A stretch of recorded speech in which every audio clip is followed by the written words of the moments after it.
When Norm asked me, hey, what kind of panel do you want to get on? I said, I wanted to be the fun panel or the cool one. And quite honestly, I think I got my wish. So while the panelists are making their way up there, I'm Jeffrey Willis. I work for Booz Allen Hamilton company. Been there for some time now, and have the privilege of a really great team heading up the infrastructure, environment, and installation group there. I always kind of like to also start off with maybe a fun fact about myself. So I remember one day some time ago where my family got up in the morning, we got dressed in our Sunday's best. And for those of you that may be in your 50s, you may recognize that. So we headed off to the airport, 5 of us, 3 young kids in tow, and my mother and father. And next thing you know, we got on an airplane and everybody's getting settled. 30 minutes into flight, the flight attendant came back to the economy section where my father had decided we belong.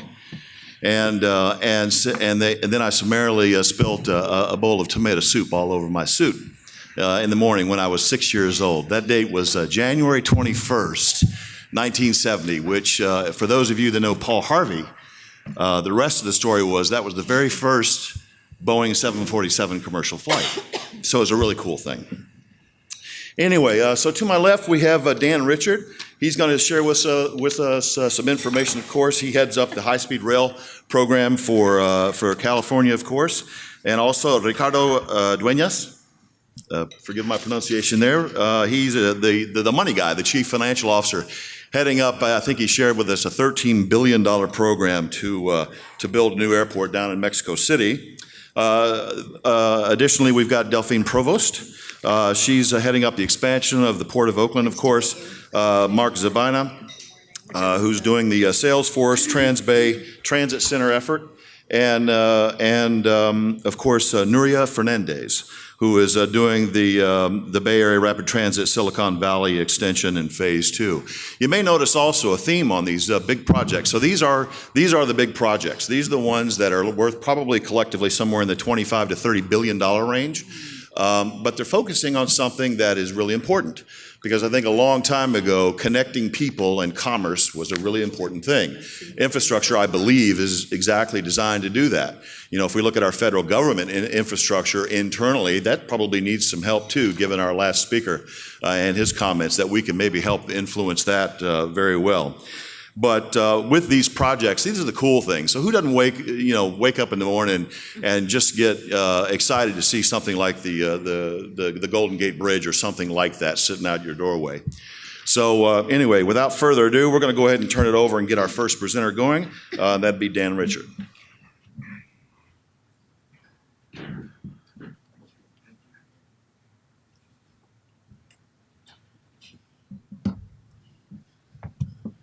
Just putting the timer on here since I have a tendency to go on and on, so I want to make sure I don't go over my time. So good morning. Thank you very much, and I appreciate the invitation. I know I'm a last-minute addition, but I want to talk a little bit about the California High-Speed Rail Program. You may have heard something about it, even though it's kind of quiet, non-controversial, and rarely in the news. I would like to just say that I know the statement was just made that collectively these projects could be in the $30 billion range. Well, this project right now is estimated at about $64 billion, fully inflated cost over the next 15 years. So we believe it's the largest infrastructure project in the United States at this time. I chair the board of directors. If we could have I guess I'm supposed to do this, right? Okay.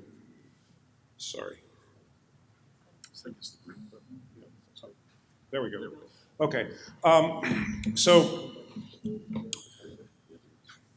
California decided, going all the way back to the first Jerry Brown administration, that the state should look at modernizing its rail system and to build a modern high-speed train system as we see in Europe and Asia and so forth. You all know what high-speed rail is. This is a map of a portion of the Golden State, and the area that is mostly blue is phase 1, which would go from San Francisco to Los Angeles and Anaheim. And then the yellow are the phase 2 extensions from Los Angeles inland through the Inland Empire down to San Diego, which will be a hugely rich ridership area, as well as up north to Sacramento. Why are we doing this? A lot of people ask. California has a lot of infrastructure challenges, roads, airports, water systems, and so forth. Well, the main driver for this is two things. Number one, our state continues to grow. By 2050, we will approach 50 million people. I came here in 1978, there were 22 million people. In essence, between now and the middle of the century, the state of Ohio will pick up and move to California. In order to maintain even the mobility we've got, we would have to build an additional 4,300 lane miles of freeways, 115 new airport gates, 5 runway complexes, et cetera, at a cost, by the way, of somewhere between $120 and $180 billion. So this is not a vanity project, it's not a luxury project, it's an investment decision for the state of California. And in fact, those other investments would result in a lot more use of farmland, a lot more highway congestion, more pollution, less sustainability. So I can go deep into details about that, but those are the main drivers for why we've embarked on this program. It's big, it's difficult, it's complex, but the value of it will be enormous in terms of connecting our economies together. A lot of people think that California is sort of split politically and geographically north-south. We have our competition between the San Francisco Giants and the Dodgers baseball teams, and LA and San Francisco are constantly trying to take shots at each other and so forth. But our state is not truly, in a socioeconomic sense, divided north-south. It's really divided coastal versus inland. On the coast, we have wealthy cities, wealthy communities, better education overall, higher employment, better environment, better air quality, and so forth. As you move into the inland portions of California, in the Great Central Valley, what you find is in the Central Valley of California, there are 4 million people between Sacramento and Bakersfield. If it were a standalone state, it would be larger than half the states in the United States, and it would supplant Mississippi as the poorest state in the Union, which shocks a lot of people. The poverty rate in Fresno County is 25%. There is no easy way to get from Fresno to LA or to the Bay Area. Meanwhile, in Silicon Valley, where my friend Nuria Fernandez runs the transit system, the average cost of a home in San Jose area has just hit $1 million. And when I say a home, I'm talking about probably 1,600 square feet. The tech industry there is burgeoning around what will be the VTA BART high-speed rail station in San Jose. Google has just announced plans for a 20,000 person campus to begin construction in the next decade. Where are those people going to live? So we have an underinvested area in the Central Valley and a burgeoning successful engine of not only the California but the world economy that is having a hard time providing housing for its workers in the Bay Area. I think you can see that a high-speed rail connection, instead of taking a Google bus from here in downtown San Francisco to the campus that takes more than an hour, it would be approximately 52 minutes by high-speed train from Fresno to that new Diridon station in San Jose. It'd be 40 minutes from Merced. So we can tie economies together in our state.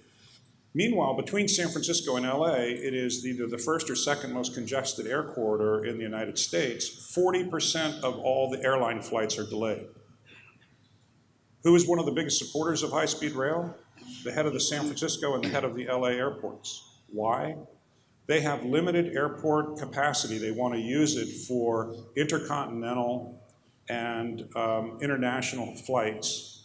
They don't want Southwest to be going back and forth. Southwest would rather take you from Oakland to Baltimore than from Oakland to San Francisco or to LA.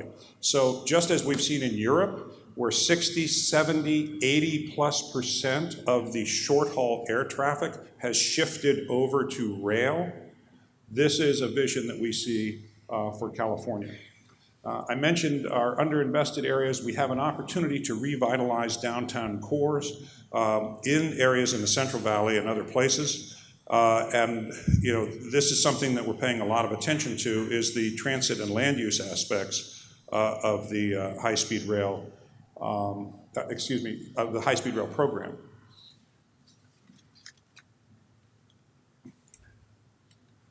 America's first true high-speed rail system is under construction. Most people don't realize this. We have the largest infrastructure project anywhere that no one's ever heard of. We are building the spinal part of the system, 120 miles, between north of Fresno and north of Bakersfield. Why there? Well, there were probably political reasons why that started before I came on the board, why that was selected. I know it shocks you. But the fact of the matter is, that was where the initial grant came from the federal government under the Stimulus Act. And I was a critic of this before I got on the High-Speed Rail Authority. I thought, why in the world are they doing that there? And actually now I believe it was absolutely the right decision. Why? Well, first of all, there's the little matter of being able to test the trains. There is no test track for true high-speed rail trains in America. The railroad test track in Pueblo, Colorado is limited to about 186 miles per hour. We're going to run our trains at up to 225. So you can't really test them at 225 miles an hour between San Francisco and San Jose, or Los Angeles and Anaheim. Secondly, it gives us an area where we can lay down the most track mile per dollar, which is in the Central Valley right now, and really get some momentum behind the program. Third, we're putting direct investment into one of the most underinvested areas in California and having a dramatic impact. The unemployment rate in Fresno has fallen below 10% for only the fourth time in the last 27 years. It's attributable to the investments that we're making there, which are having a huge impact. Right now, we have 14 different job construction sites going on. We have about 1,200 direct employees, and we have a tremendous number of ancillary and secondary investment effects, which is what all of you in this room understand happens when you invest in infrastructure. Well, the economic impact is actually not blank. I don't know why that. Okay, there it goes. So $2.3 billion over that time frame, 94% of it went to California firms and workers. Most of it came from federal funds. And we have had a dramatic impact. There's a shortage of truck drivers now in the Fresno area because of work on the high-speed rail program. A huge number of private sector firms, many, many small businesses, about 400 different small businesses, 45 businesses owned by disabled American veterans. And as you can see, more than half the expenditures in disadvantaged communities. The economic impact in terms of output uplift is between $3.5 and $4 billion from that initial investment. How are we going to pay for this? People tend to ask that question a lot. And let me just quickly touch on that and then I'll wrap up. We were fortunate to get $3.5 billion of federal funds, 2.5 from stimulus, another $1 billion from fiscal year 10 appropriation. The state of California voters approved a $9 billion bond in 2008. And our state legislature has given us a permanent allocation of 25% of our greenhouse gas emissions control program under cap and trade, which I think you all know how cap and trade works. You add all those up and we're at about $18 to $20 billion. But one of the interesting things about high-speed rail, and I was shocked on this because I had spent 12 years on the BART board before I went to high-speed rail, and I knew that all transit systems are subsidized. Well, our law says that we must build a system that does not require an operating subsidy. How could that be? It turns out that around the world, virtually every high-speed rail system, once the capital is expended, they throw off positive operating cash flows. Our estimates are that the net present value of those cash flows over 30 years is about $20 billion.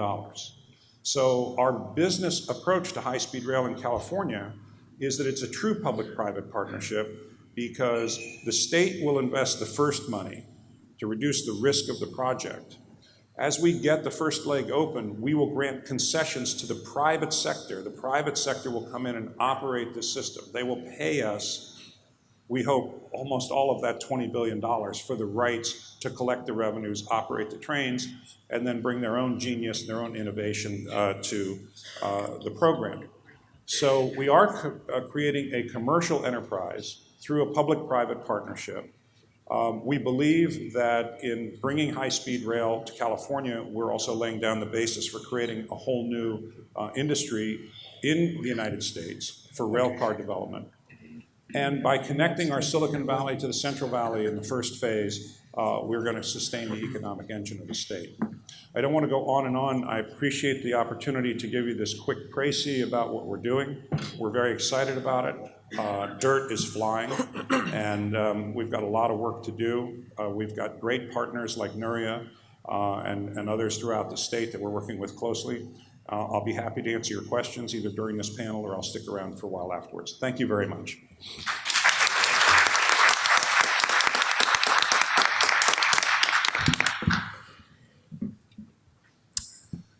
Thank you very much. Thank you very much for giving us the opportunity to speak briefly about the new airport of Mexico City. As we mentioned in the panel before, this is after Istanbul, this is the largest airport in construction in the world with 125 million passengers per year. I want to begin by showing you a video so you can share our vision of what we're looking for, what's to come.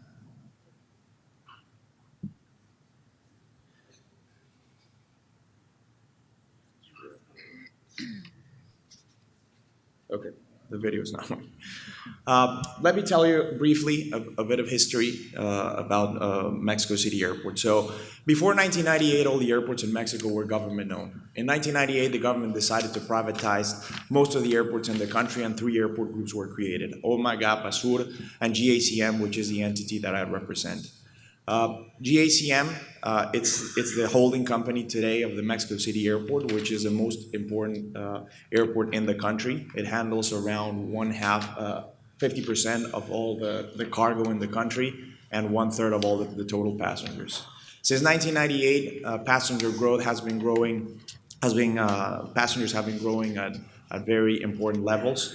In the last, just to give you an idea, in the last 50 years, passenger growth has been coming almost at double the level of GDP. But if you look in the last 5 years, growth has been coming at double digits. So today there's a big need for a Mexico City Airport. The Mexico City Airport today is completely saturated. It is running at it closed last year, 42 million passengers per year. It's going to close this year to 45 to 46 million passengers per year. So we're already starting to see an unsatisfied demand.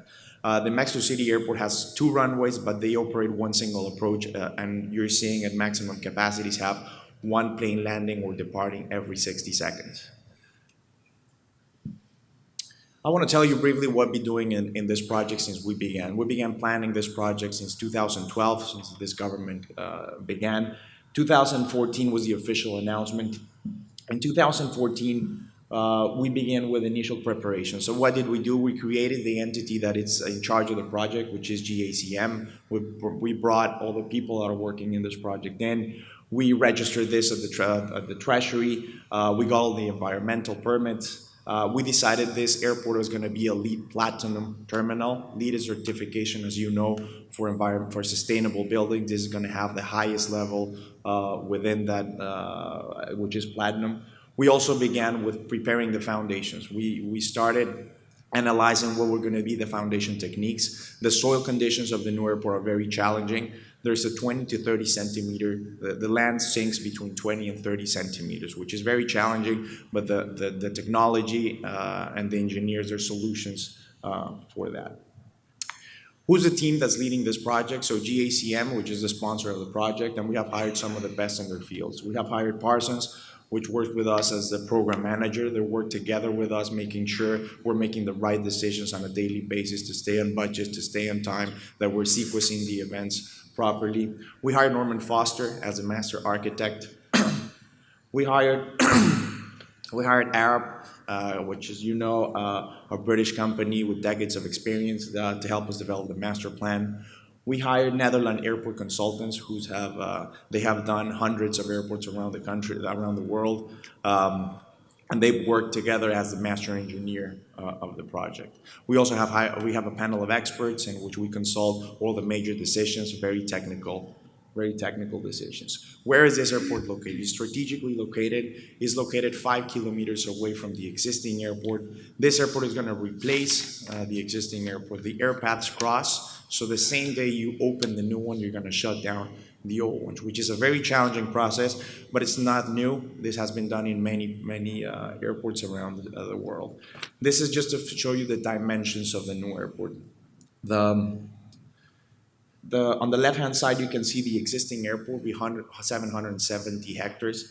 That's going to be shut down, and when we move to the new airport, this is going to be 5,000 hectares, which is going to have, at its maximum point, 6 runways. Just to give you an idea of the dimensions of this project, 5,000 hectares would be the equivalent of building a fence around half of the island of Manhattan.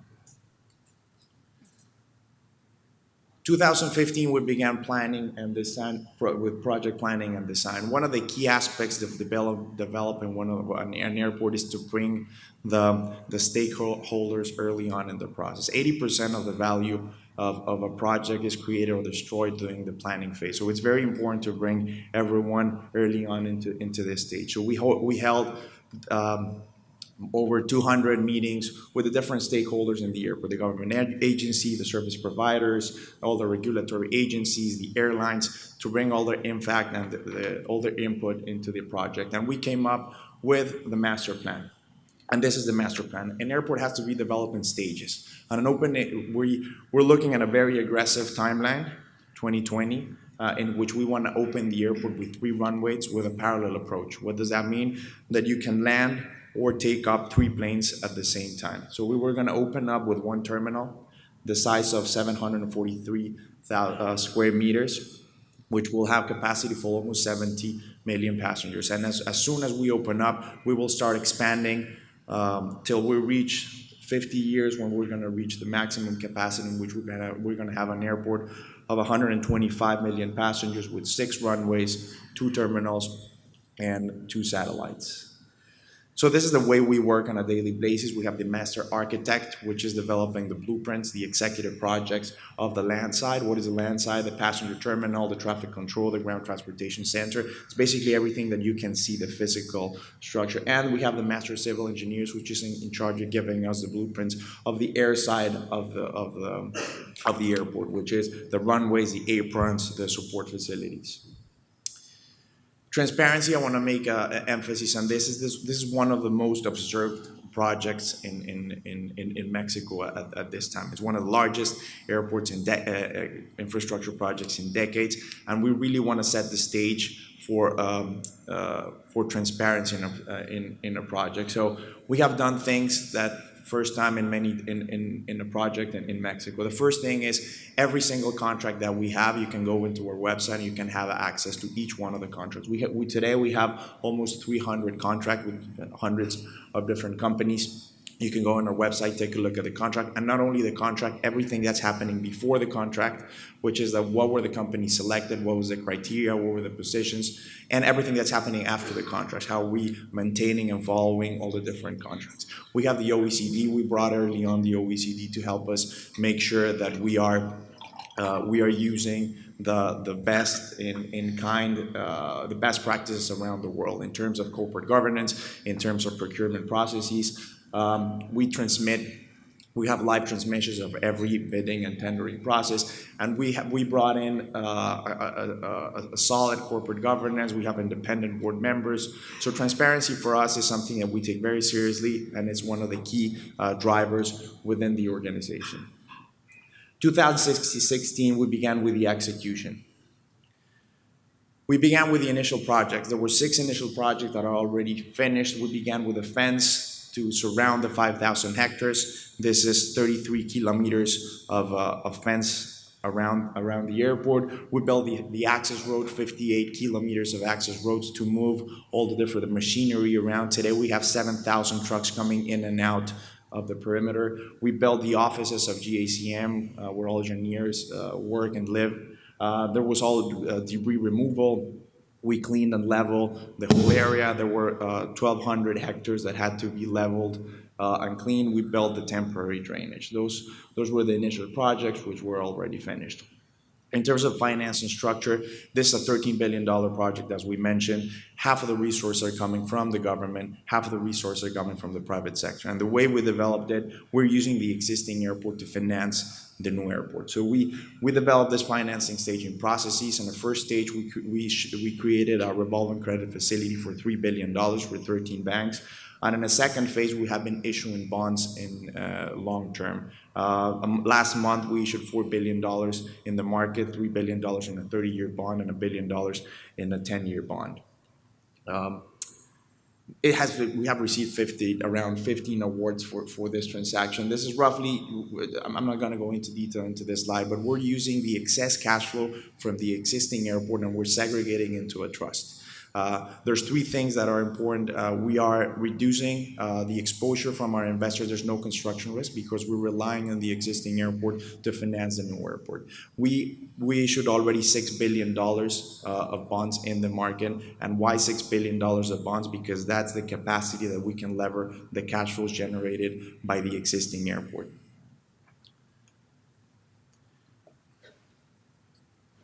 2017, where we already began with the major projects. I'm trying to keep track on time here.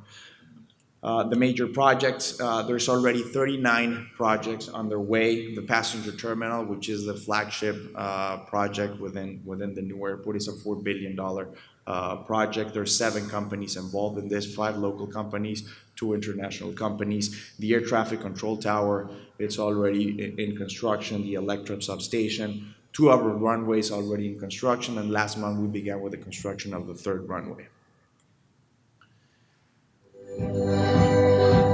I'm just going to skip the construction process. What are the packages that are coming to market? Is this relevant for a lot of you? It's the ground transportation center. We're currently in the procurement process at the moment. These are the projects that are coming: the power distribution networks, the aprons, the navates, central utility plants, the master system integrator, fuel farm. Fuel farm is an important one because we're going to go through a P3 projects. There's many different P3 projects that we're considering. The fuel farm is going to be the first one. We're working very closely with Manobles to make sure this comes to market properly. And then many other different projects will come in P3, such as the solar farm, the supporting facilities, etc. And this is just want to show you right now how graphically this is how the area looked in 2014, 2015. 2016, we began with leveling and cleaning of the whole area. That's how it looked. And if you ever had a chance to fly over Mexico, this is how it's starting to look. There's still a lot of work to be done, but you can already see the foundations already underway. And actually, this is an old picture because you can already see 2 of the runways in a very advanced stage. We're looking to finish those 2 runways by somewhere in the 3rd or 4th quarter of the next year. I'm done with that, and thank you very much.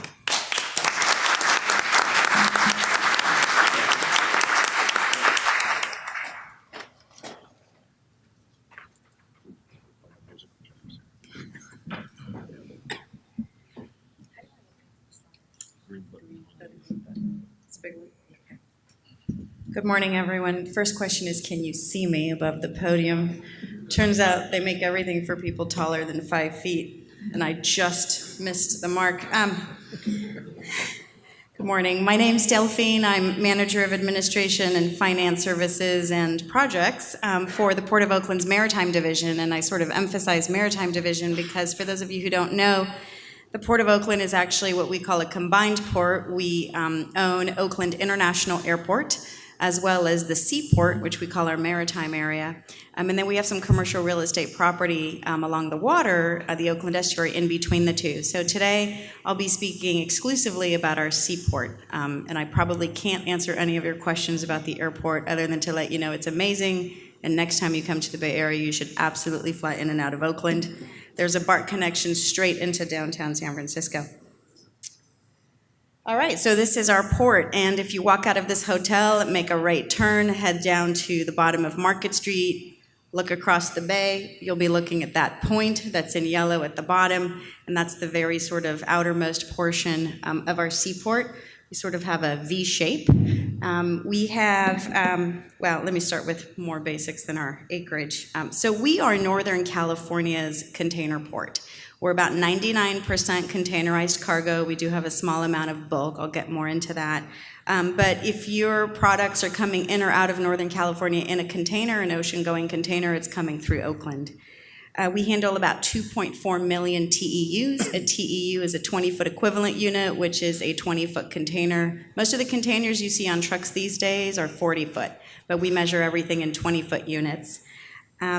We have about 1,300 acres, and that's all the colored blobs that you see on the map, including 6 marine terminals, 4 of which are active at the moment. There are 2 rail facilities that serve our port, served by BNSF and Union Pacific Railroad, both Class 1 railroads. Interestingly, we're about 50-50 import-export, which helps sort of shelter us from economic impacts that are negative to one or the other. So we are happy about that. We're the second busiest port in the country, and we generate about $150 million of revenue for the overall Port of Oakland entity every year. So I've covered most of this. I think, you know, one of the important points that we like to talk about, not so much today, but in other forums, is we are a major economic engine. We're what we call an enterprise agency, so we are a government agency, we're public, we hold lands in trust for the state, but we generate our own revenue, we eat what we kill, as I sometimes like to say, so it's a little crude, but you get my point. So,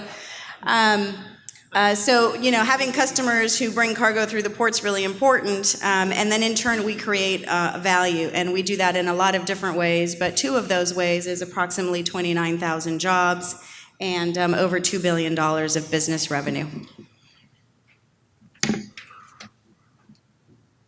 So in the last couple of years, there's been a lot of activity. You know, we went through this economic downturn, and things are finally sort of upticking, as I'm sure you've realized if you ride BART or are trying to buy a home in the Bay Area. We've seen some terminal consolidations, which actually, interestingly enough, is a good thing. You might think that's a bad thing, but it can be good, and it has been good. We've also seen quite a bit of improvement in projects in the area of velocity and reducing congestion. So we've had some efficiency initiatives to try to reduce the amount of truck queuing outside and inside our facilities, both for air quality reasons, but also just for overall business efficiency and for our customers. We've got some pretty significant infrastructure challenges, like all ports and my esteemed colleagues here. In particular, ships are getting bigger, so cranes need to get bigger, roadways are getting more congested, and a lot of this infrastructure was built a long time ago and is kind of at that point in time where we really need an overhaul. So we're working on that as well. And then for those of you who are from Alameda County here in California, you may know the voters approved Measure BB, which is very important. It's a sales tax measure to help fund a number of infrastructure projects. And well, a couple of those are here at the Port of Oakland, and I'll talk more about those. I love this picture. It's one of my favorites. It just basically shows you how ports have to respond to changing needs on at other points in the supply chain that we don't necessarily control, vessel size being one of them. So in 2005, we had 10,000 TEU vessels. By the time we got, to the early, to call it 2010, we were at 14,000, and now we're looking at these 18,000 TEU vessels. They're taller, they're wider, the cranes need to be raised, and sometimes the booms need to be extended out.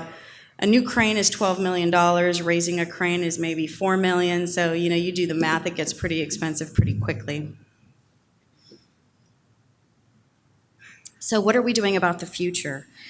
Quite a few things, actually. It's an exciting time, as I mentioned, and we're looking at about $600 million of investment, call it in a 2 to 10 year period, with most of it sort of concentrated in the 5 years that are kind of right upon us.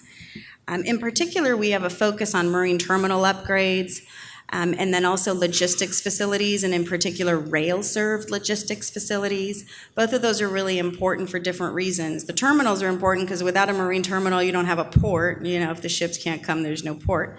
But then rail-served facilities are really important for that efficiency of logistics operations, and then growing certain market segments like exports in particular. So I'll just show you some pictures of some of these projects. We just recently completed construction of a $100 million new rail yard. It's actually 2 yards, a manifest and a support yard. I won't bore you with the differences or the details of those two, but long story short, we've added quite a bit of rail capacity to allow the port to more efficiently handle unit trains, and then also to attract bulk cargo exports through the port. Because of our location, we have one of the shortest transit times back to Asia for exports, so we're trying to leverage that as we go forward. One of the hot exports as of late is ag feed coming from the Central Valley, or agricultural feed, I should say. Another area that's booming exports, although some imports as well, but this is mostly exports, cold storage facilities. For those of you who aren't familiar with this, these are facilities that are refrigerated, and it allows the transloading or moving around and reconfiguring in containers of cargo that needs to be refrigerated. Otherwise, it will spoil. These facilities are expensive to build, but very important to growing our business. So that prior slide was a rendering of a project that we just broke ground on, and actually we're not doing it, the private developer is, and this is a trend that we're experiencing at the port. We invested a lot of money in the late 90s, early 2000s to expand our facilities, redevelop some former military lands, and now we're finding that cash is a little tighter than it used to be. We're paying back some debt, so we're increasingly having our private developers or tenants invest in the facilities. So there's always a trade-off, right? They put up the money, so they pay you less rent, right? But this is what we're seeing. So these facilities, the rail tracks we built, but that cold storage facility, which you're also seeing here, is being built by a private entity. There's a small piece being built by the port, but it's mostly private investment into the structure. So we're pretty excited about this one. It should be operational in less than a year now. We are just inking. I think the ink may be dry as I stand here, but I'm not sure yet. I haven't gotten an email for a new logistics facility on what used to be former Army base property in Oakland. And it'll be a transloading facility as well as distribution. We haven't broken ground on that since the ink isn't dry yet. Or they haven't broken ground, I should say. So marine terminals, very important. I think here, the message is that we're raising the cranes, we're upgrading the wharves. There's a lot of efficiency initiatives like appointment systems and improvements to the gate complexes to get the velocity of this cargo up. In particular, one of our terminal operators, TrayPack, is currently, as we speak, in the ground making a $60 million investment to expand their terminal from 65 acres to roughly 120 acres, which was allowed, or I should say incentivized, if you will, by this consolidation of terminals that I talked about earlier that could have been negative, but actually in this way is actually turned out to be quite positive. We're also looking at improving services within the port area. So we have a lot of truck and rail activity, but with respect to the trucks, we're looking at trying to co-locate and centralize truck services and fueling and things like that, so that we're not impacting the neighbors who are outside of our commercial/industrial properties. I'm sure there's others of you out here who face this issue with your development projects, or at least I think there are. So we're just in the beginning stages of planning this. And then last but not least, I talked about Measure BB. So Measure BB is just a great thing, great source of money, quite a bit of money. And one of the things we're looking to do with this funding in coordination and collaboration with the ACTC, or Alameda County Transportation Commission, is rebuilding one of our major access roadways into the port and through the port called 7th Street to elevate it so that we can eliminate as much as possible the at-grade conflicts between truck traffic and rail traffic. And so here is a rendering of that elevated section. It's roughly a $250 million project, and we're in the design stages now, again with ACTC. I don't have the details of who will build it or exactly how all the funding's going to come together yet, but a huge piece of it will be Measure BB.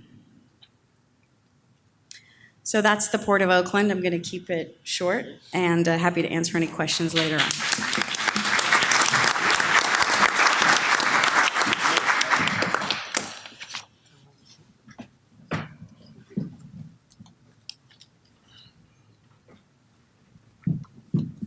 Good morning.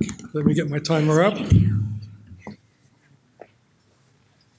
Good morning, everybody. Mark Zabani. I'm the Executive Director with the Trans-Bay Joint Powers Authority, giving you a preview or a presentation on the Trans-Bay Transit Center program. Just a little bit of history. The original terminal was built in 1939, and if you were here yesterday for my panel presentation, you've probably seen this. I'm not going to contradict myself. So, it was built in 1939 as a train connection between San Francisco and the East Bay. At the time, it was operated and financed by the San Francisco Bay Bridge with the tolls. It carried about 26 million passengers, train passengers, in its peak. And as the rationing of gasoline after World War II was lifted, folks started driving their cars, stopped using the trains, and by 1958, train service stopped, and the terminal became a bus terminal only. Then in 1989, we had the Loma Prieta earthquake, which caused significant damage to the terminal and also damage to some of the infrastructure, roadway infrastructure, connecting the Bay Bridge to the terminal and to some of the streets in San Francisco. At that point in time, the policymakers and leaders in the city decided to step back and take a look at what they can do in lieu of just rebuilding the existing. So they wanted to start with a new slate, and what they decided to do is to basically rebuild a new transit center for, again, both bus and train operations.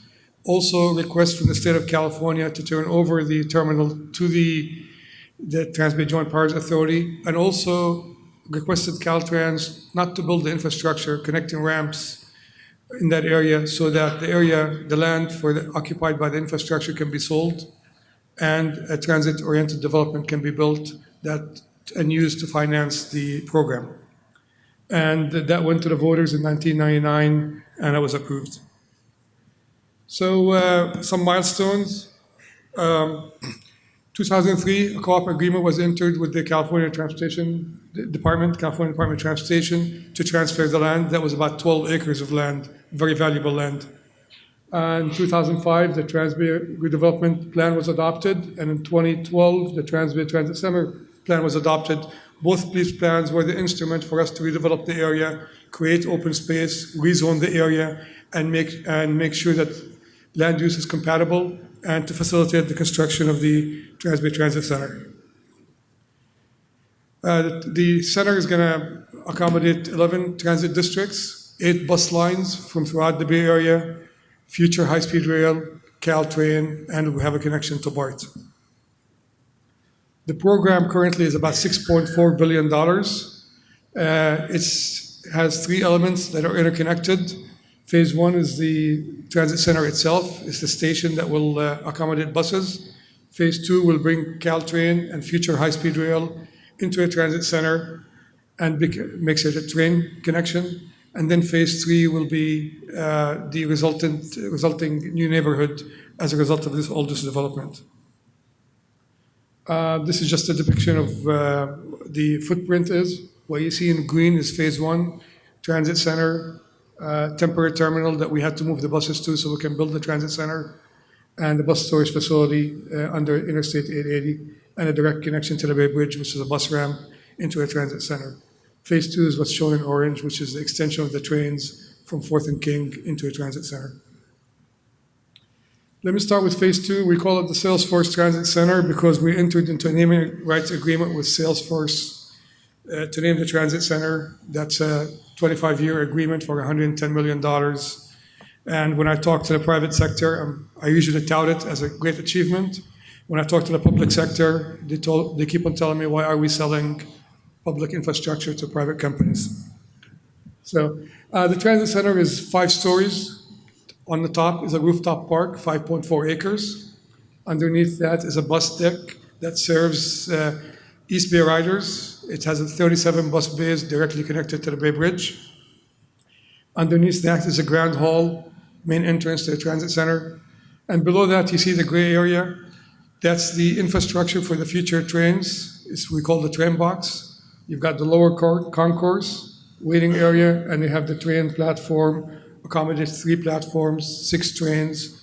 4 trains are high-speed rail, and 6 trains will be Caltrain, which is a commuter train connecting San Francisco to the peninsula and Santa Clara County. This is just a plan view of what the park looks like. You'll see the orange area on the 2nd floor and the ground level. We have about 100,000 square feet of retail that we're using to cover for the operations costs of the transit center. Retail, along with sponsorship and activities on the park, along with the naming rights, is going to go a long way to reduce our operation deficit. Again, the park is 5.4 acres. The park is connected to 3 buildings, adjacent buildings to the transit center. One of them will be the Salesforce Tower, 181 Fremont, and a future Parcel F. It has skylights to transmit light so that we're minimizing energy use. The park is going to have about a half mile length walkway or runway or jogging path. Fountain. It's going to have an amphitheater that can hold about 800 people. And again, that's going to be a revenue generation for us. A rooftop restaurant. We have Calder International right now doing the leasing for us for the rooftop restaurant as well as the rest of the retail. This is the bus deck. It's designed to be open, inviting, and well lit. Another view of the bus deck. Grand Hall is the main entrance to the transit center. It has a skylight that transmits light from the rooftop park all the way into the train box itself. Another view of the Grand Hall. And this is a pedestrian-friendly transit center. You see a lot of walkways and a lot of pedestrian alleys. I'll just go through them very quickly. This is the Salesforce Tower, and you'll see a connection to the park. Another view. This is the bus ramp that connects the transit center to the Bay Bridge. Phase 2 is not as sexy. Phase 2 basically is an underground connection tunnel between the transit center to the 4th and King station. It'll have a new station underground at 4th and Townsend. It's about a 1.3 mile connection. We're looking at several mining methods. Sequential mining, a tunnel boring machine with sequential mining in between, and or pipe canopy, which is another method for sequential mining.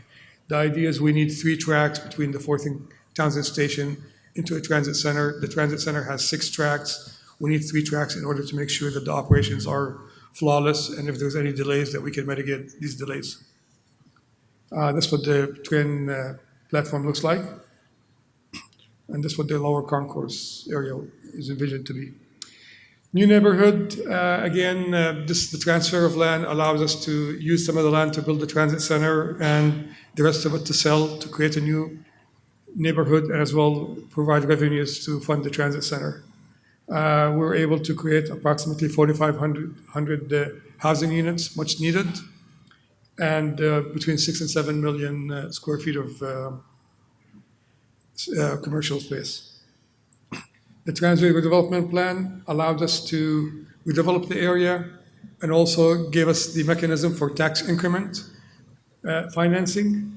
And I'll talk a little bit about that later on. we also have a 35% affordability level for housing.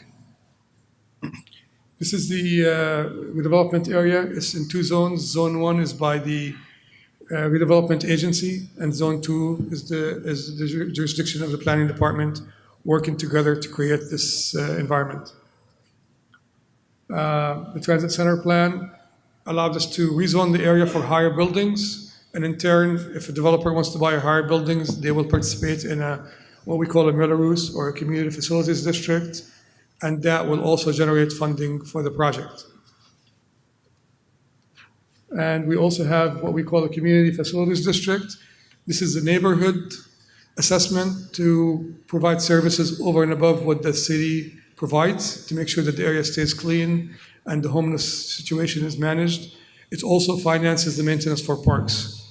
The redevelopment district created 11 acres for parks. This is what the area looked like before we started construction. This is Old Terminal. Some of the buildings that are under construction and almost done. These are parcels that we sold. Lumina and Ocean Wide are not parcels that we sold. And this is what the area is beginning to look like. It should look like in about 2-3 years. Big transformation. Financing was the key to make this work, and it was innovative financing. Land use generated $720 million. That's the 12 acres of land that we sold. The tax increment financing, $1.2 billion. This is the difference in the value of the property taxes before we started and after we developed.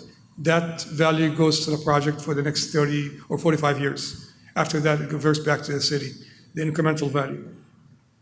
And the community facilities district, which is allowing the developers to build higher buildings and fund that Belarus is expected to generate between $500 and $800 million. We're also hoping to get some passenger facilities charges from high-speed rail and Caltrain in order to fund phase 2. I'm not anxious to say that since Dan is here, but I'm selling it anyway. Phase 1 is $2.25 billion, 13 funding sources. $400 million of that was the stimulus of the RM money that allows us to build the train box. You can imagine a project like this is not going to be built with 1 or 2 funding sources, but 13 funding sources is a lot of effort to track that money. Some money can only be used for construction, some money can't use for the park, and so forth, so it's a lot of work. But again, that's what we got to do in order to build a project like this. Tax increment is for 45 years. This is how the tax increment works. Money generated from the land that was transferred from the state to the Trans-Bay Joint Powers Authority will come to the project. Money that's from private land will go to the OCII for housing needs. And a couple of minutes, I'll be done. And this is what the projection for the tax increment in 2050. We're expected to get $100 million. Phase 2. Phase 2 is under development. It's approximately $4 billion. We're looking at 9 funding sources. You'll see new starts, about $1 billion, some high-speed rail money, and Regional Measure 3, which is a toll money that will be put to the voters in the Bay Area in June. We're slated to get $325 million if the voters approve it. And we're looking between $865 million to $1.9 billion in passenger facilities to make phase 2 happen. This is what the skylight looks like before we started construction. This is what it looks like after the neighborhood is done. I wanted to leave you with this slide, echoing the previous speaker before this panel started about the importance of infrastructure. We're able to create almost 20,000 jobs, 15,000 around here, or 14,000 around here, and 6,000 nationwide. We've touched 45 states. This is a very important slide for folks to understand and to educate our policymakers on how job creation is done with these infrastructure projects. And thank you very much.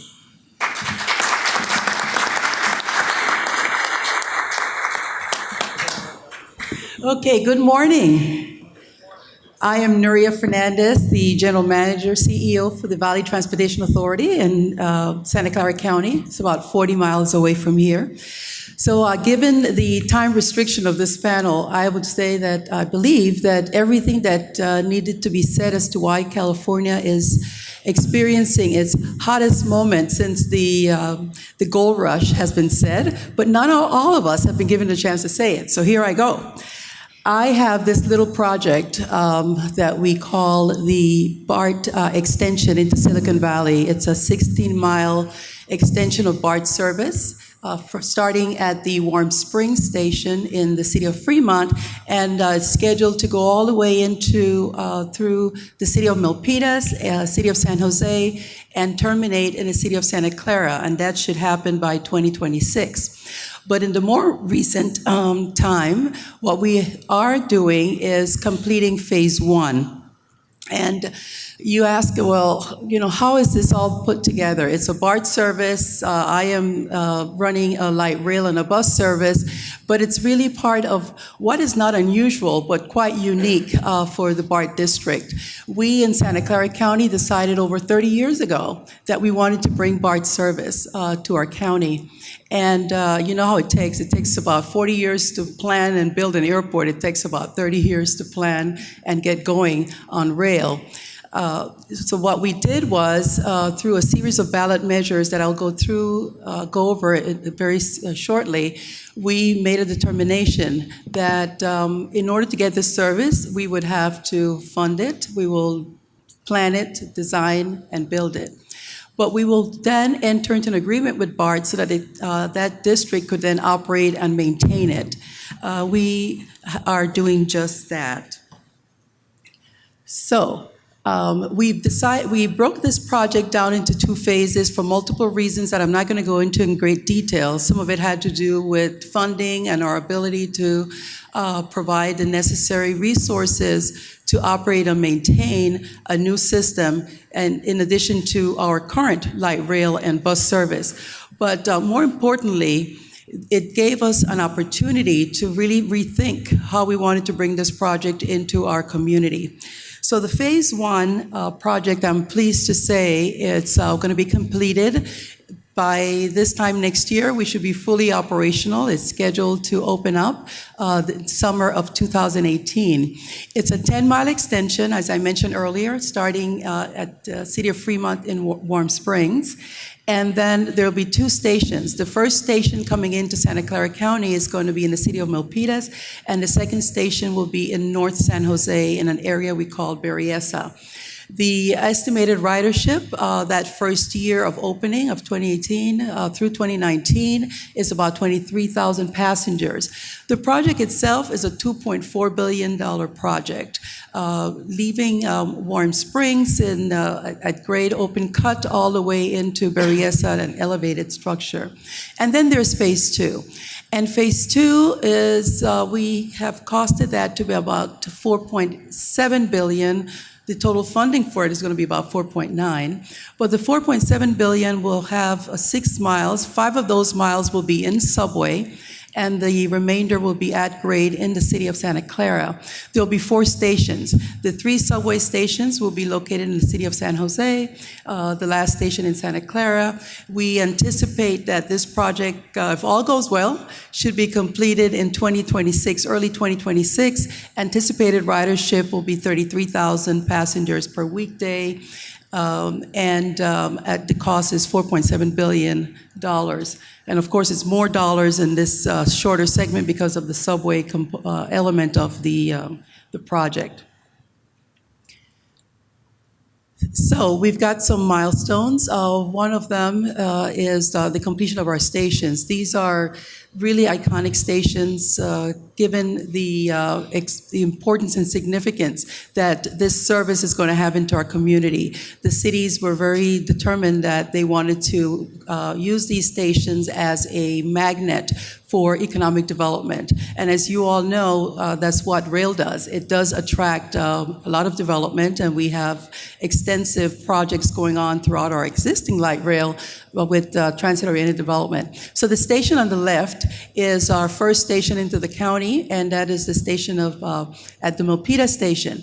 What is unique about this station is that it's connected, it's right across the street from our light rail. So we're building, the light rail is that line you see at the bottom of the screen, the corner.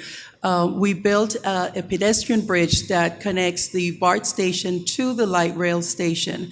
And the significance of that is that that light rail station serves the city of San Jose, Milpitas, and it will also serve, going west, the cities of Santa Clara. The light rail serves the city of Santa Clara, Sunnyvale, and Mountain View. And this is important because a lot of that, the weekday passengers that we're anticipating will be connecting onto light rail to go to their places of employment where most of the tech companies are located, which is on the North Bayshore area. The station on the right is the Berryessa station. That's the first station in the city of San Jose. And it's located right now in an industrial area. There is housing, but there's not the level of density today that we anticipate will be there in the next decades, in the next few decades. But it is an important station, giving its location, and also because it's going to be creating that economic impetus that is necessary for us to then start to build the ridership and also be able to coordinate a lot of our new bus network services that will be not only servicing the city of San Jose, but also continue connections along the east and west of our county. So I'll talk a little bit about BART Phase 2. And the BART Phase 2 extension is made possible by multiple funding sources. But more importantly, and as you've heard here today, most of the projects in California, the counties are what we call self-help counties. We recognize the significance of mobility, and we also understand that we need to bring alternatives towards to improve congestion. And as some of you in this room may know, Santa Clara County is the #1 congested county in our area, and that makes it very difficult to continue not identify some solutions, some immediate solutions that can help give people alternatives to how they want to commute. So what we did back in 2000 was a first ballot measure that was called Measure A, and there's a multiple, you've heard a number of measures, we call it our alphabet soup of measures in California, but Measure A generated a half-cent sales tax, which would provide about $7 billion plus in dollars, of which $1 billion will be put towards this Phase 2 for the BART extension. And then this past November, we passed Measure B, which is another half-cent sales tax that from which we will get another $1.5 billion towards this BART Phase 2 project. And the remainder of the funding will be a combination of the federal government, which we are counting on to provide us another $1.5 billion. They were very generous in giving us $900 million in the Phase 1, and they understand the significance of this type of infrastructure investment and how important it is, not only for the economy of our region, our state, but of the nation.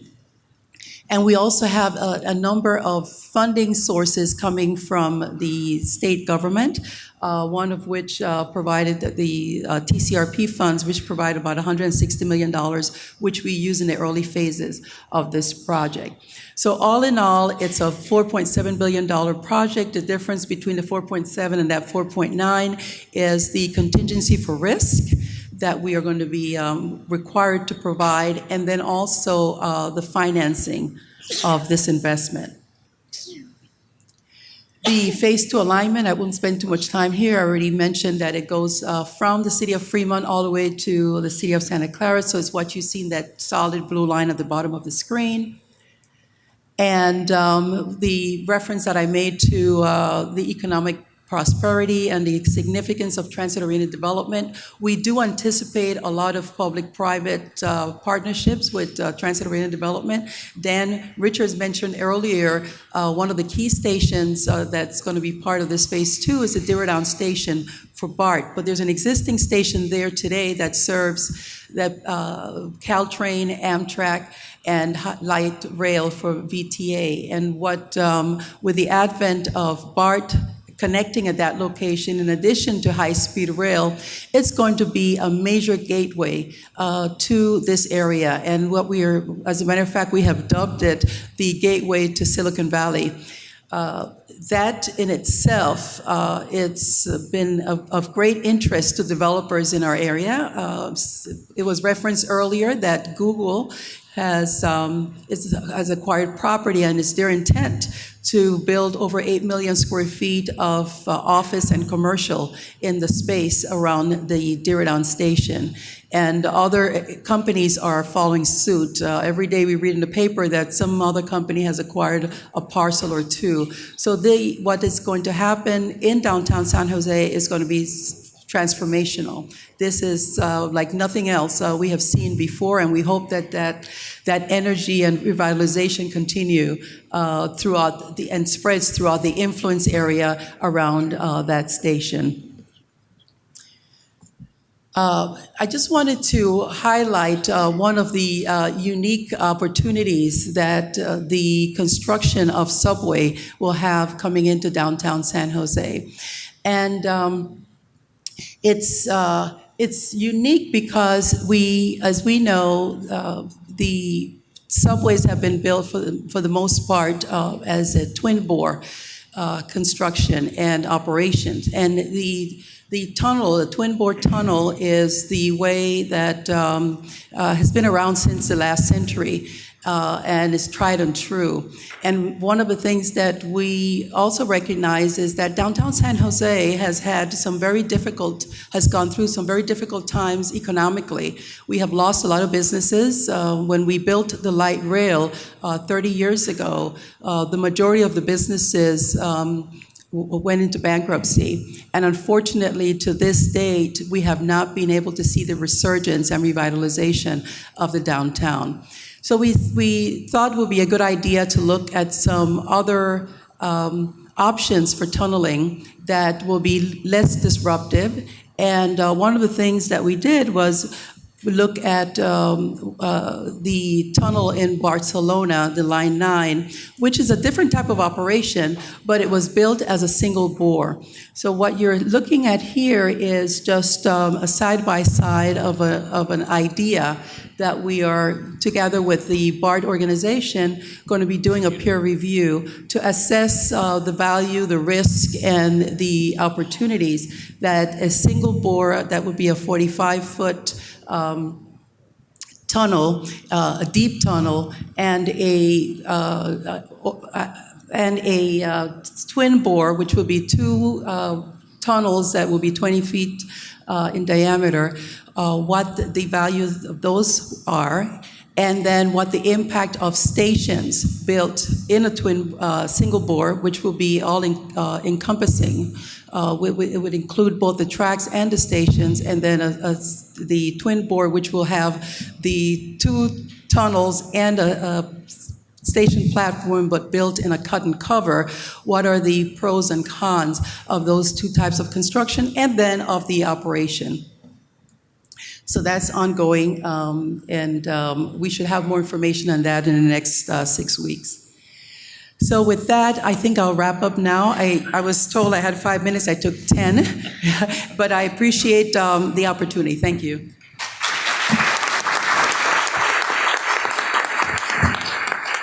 Well, those are some incredible projects, and I think I upped my initial $30 billion estimate by about another $60 billion there. So, again, if panelists, thank you so much, and we got time, I believe, for one or two questions from the audience. Anybody? Please.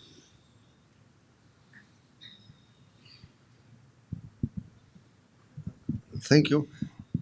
I think that what looks amazing is how can you negotiate the strategy to finance these projects with increment in taxes?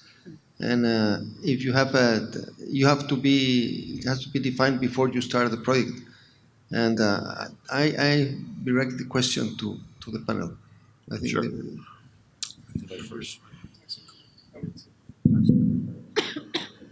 The question was, I believe, related to how we would initially finance the program in an incremental fashion versus an initial funding all up front Tax from the tax base. tax increment? Yeah, please go ahead. No, no, I mean, what, tax increment or? Yeah, in the case of the Transbay Transit Center program, we use the tax increment for our TIFIA financing. So we got a TIFIA loan from the federal government, and tax increment is the payment mechanism for that. And that went through projections from economists of land values and what we expect to generate and so forth. We expect to do the same thing for phase two through a TIFIA and possibly a RIF loan. But so far, that's how we can do it. Another way to do it is through bonding. Okay. Maybe one more, please.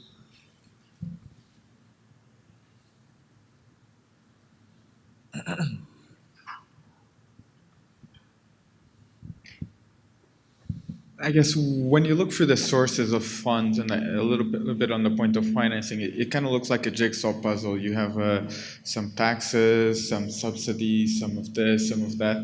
Normally, these are very bureaucratic processes.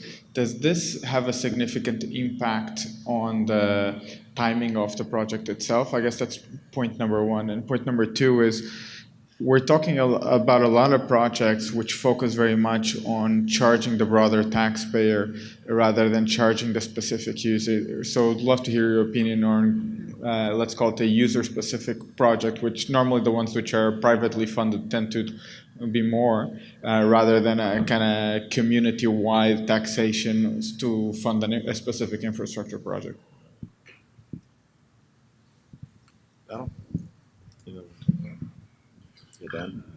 Well, our high-speed rail project is going to be a combination of both. I mean, ultimately,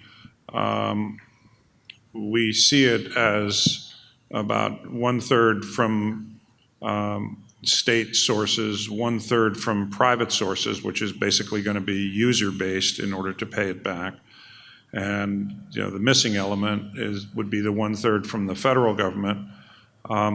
I can't speak to all the projects, but for some of these, there is a broader social. Well, I think for basically all these projects, there's a broader social value. So I think it's a complicated question, but there should be some apportionment of cost to the broader society to capture the broader social value. There should be some apportionment of cost to the immediate beneficiaries, which is the users of the system. And then you also look at intergenerational equity. There should be some bonding or some long-term thing because these projects are being built for 100 years. And so not all of the people who are paying for it today will be able to use it. So I think bonding is an appropriate thing to transfer costs across generation and match costs and uses. All of these are difficult things that have to be resolved through a combination of both financial analysis in terms of the most efficient way to finance a project, but then also a political and policy analysis which gets to equity. We probably never achieve absolute equity, but I think we have to have equity in mind and try to do our best to balance these things, both over time and then horizontally across the various beneficiaries of this, some of which are immediately obvious and some of which are less obvious. I just wanted to add, because Dan, you said that very eloquently, that the reason that in California, for the most part, you see this toolbox of different funding sources is because there really is a movement within the community. There is an interest in the community to bring the solutions for mobility. There's this limited reliance on the federal government for the most. If you look at our history of projects, most of them are what we called overmatch. There's always been more local funds that have been put into projects than we have gone to the federal government for support. And that is because there is an interest to bring and make a difference now, rather than getting in line and waiting for the federal government to identify infrastructure funding. I think we heard earlier from Cliff how difficult it's going to be in the future to rely on the federal government for infrastructure. So it's going to be more of a state and local participation. All right, thanks everybody for the questions, and please join me in a round of applause for our panel. Thank you so much.